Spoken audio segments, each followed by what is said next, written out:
Everyone, मैं मिथुन सिंह स्वागत करता हूं आप सभी का। आशा करता हूं आप सभी बहुत अच्छे होंगे। बात करेंगे BBMKU के यूजी सेमेस्टर 1 के प्रीवियस ईयर क्वेश्चन पेपर की। 2024 में आपका एग्जाम हुआ था। अगर मैं बात करूं पेपर की तो ये पेपर का नाम है हिस्ट्री माइनर 1 का ये क्वेश्चन पेपर है। ठीक है, आगे बढ़े उससे पहले मैं आपको बता दूं पिछले 5 साल के जितने भी प्रीवियस ईयर क्वेश्चन पेपर हैं आपको 69 रुपीज में अवेलेबल करा दिया जाएगा। चाहे मेजर पेपर हो, माइनर पेपर हो, एसी पेपर हो, SEC पेपर हो या फिर MDC। ठीक है, दूसरी बात 199 रुपये में आपको सजेशन प्रोवाइड कर दिया जाएगा। सजेशन का क्या मतलब है? सजेशन यानी कि वेरी वेरी इंपॉर्टेंट क्वेश्चन, ऐसे क्वेश्चन जो एग्जाम में आ सकते हैं वो आपको प्रोवाइड कर दिए जाएंगे। यहाँ से मेरी ईमेल आईडी आप देख लें, yourmithunSingh@gmail.com पे आप मुझे मेल कर सकते हैं। इंस्टा पे अगर आप हो डू फॉलो मी @imithunSingh। बाकी आप मुझे व्हाट्सअप कर सकते हैं 7979054474 पे। तो चलिए एक एक करके सभी चीज़ों को देखते हैं हम लोग। किस तरह का सवाल हिस्ट्री माइनर 1 में पूछा गया था, यहाँ से आप देख पाओगे। ये रहा आपका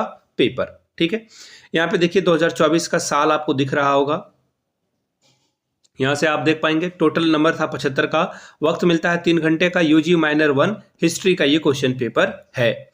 अब देखिए ग्रुप ए में 3 सवाल पूछे जाएंगे और पहला सवाल जो होगा वो 5 नंबर का होगा और 5 अलग अलग ऑब्जेक्टिव होंगे। पहला सवाल देखिए क्या है, डिफाइन नियोलिथिक एज यानी कि नवपाषाण युग को परिभाषित करें।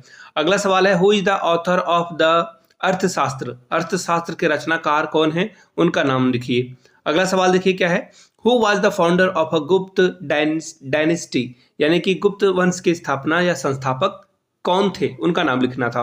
Question number D, who is called the Napoleon of ancient India, प्राचीन भारत का नेपोलियन किसे कहा जाता है। Question number E, who composed Prayag Prashasti and the which ruler is related to, Prayag Prashasti की रचना किसने की थी और यह शासन किससे संबंधित है बताना था आपको। तो ये एक एक नंबर का सवाल था।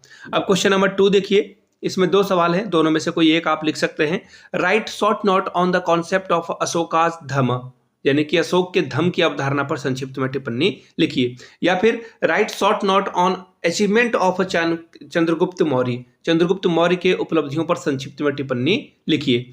अब एक और सवाल इसमें, question number 3, write short note on the life and teaching of Mahatma Buddha यानी कि महात्मा बुद्ध के जीवनी और शिक्षाओं पर संक्षिप्त में टिप्पणी लिखिए। 5 नंबर यहां से आपको मिलेगा। इसमें एक और सवाल है, right short note on the doctrine of Jainism यानी कि जैन धर्म के सिद्धांत पर जो है संक्षिप्त में टिप्पणी लिखिए।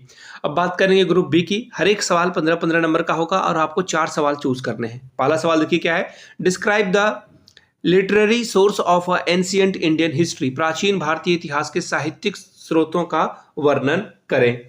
अगला सवाल देखिए क्या है, describe the main feature of Harappan civilisation, Harappa सभ्यता के प्रमुख विशेषताओं का उल्लेख करें। 15 नंबर इसके लिए आपको मिलेगा। अगला सवाल देखिए क्या है, question number 6, explain the administrative system of Chandragupta Maurya, Chandragupta Maurya की शासन प्रणाली की व्याख्या करें। 15 नंबर आपको यहां से मिलेगा। Question number 7, describe the achievement of Samudragupta, Samudragupta की उपलब्धियों का वर्णन करें। 15 नंबर इसके लिए आपको मिलेगा। अगला सवाल, why Gupta period is called golden age, explain, Gupta काल को स्वर्ण काल क्यों कहा जाता है, इसके बारे में व्याख्या करिए। 15 नंबर मिलेगा। नेक्स्ट सवाल, describe the cultural contribution of Pallavas in the history of India, Bharat के इतिहास में पल्लवों की सांस्कृतिक देन का वर्णन करें। इसके लिए आपको 15 नंबर मिलेगा। तो ये था आपका पेपर माइनर 1 ए हिस्ट्री का क्वेश्चन पेपर। अगर आपको इसी तरह से पिछले 5 साल के क्वेश्चन पेपर की PDF चाहिए, मेजर माइनर SSC इसके अलावा MDC, तो आपको 69 रुपीज में अवेलेबल करा दिया जाएगा। यहाँ से मेरी और दूसरी बात 199 रुपये में आपको सजेशन मिल जाएगा। सजेशन यानी कि very very important question with answer. यहाँ से मेरी ईमेल आईडी आप देख लें, yourmithunSingh@gmail.com पे आप मुझे मेल कर सकते हैं। इंस्टा पे अगर आप हो डू फॉलो मी @imithunSingh। बाकी आप मुझे व्हाट्सअप कर सकते हैं 7979054474 पे। तो चलिए आगे बढ़ते हैं और आगे और वीडियोज़ आपके लिए लाता रहूँगा। वीडियो को यहाँ तक देखने के लिए आप सभी का बहुत बहुत शुक्रिया। Have a good day.